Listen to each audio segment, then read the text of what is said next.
Depuis le début de l'Avent, depuis quelques semaines, dans chaque famille, nous pensons aux cadeaux que nous allons nous offrir les uns aux autres.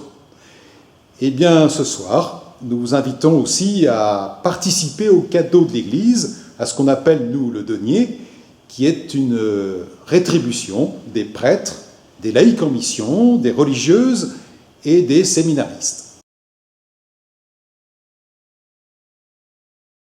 5e épisode de notre feuilleton « Ne sois pas le dernier à donner au denier ».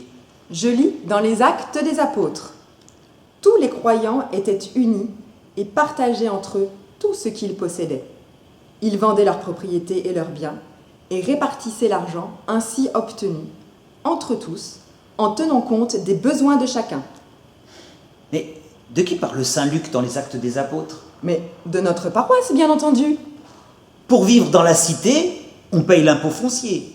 Pour entrer au ciné, on achète un billet. Pour prendre l'autoroute, on paye à Cofiroute. Et même chez les soignants, on a un tiers payant. Mais Pour aller à la messe, il n'y a pas besoin d'espèces. Si tu veux communier, tu viens sans ta CB. Même la messe de minuit, à chaque fois, c'est gratuit. Et l'heure de confession, elle ne te coûte pas un rond. pourtant, Si tu savais combien coûte le chauffage de l'église, sans une hésitation, tu donnerais tes devises. Pour le prix d'un micro, tu lâcherais 30 €. Le salaire du curé, là, on passe au chéquier. Et pour les sacrements, c'est tout de suite le virement. Quant à la formation, là, c'est la donation. donc, Pour faire tourner la maison, merci pour tes dons. ne sois pas le dernier à donner au denier. Et vive Noël!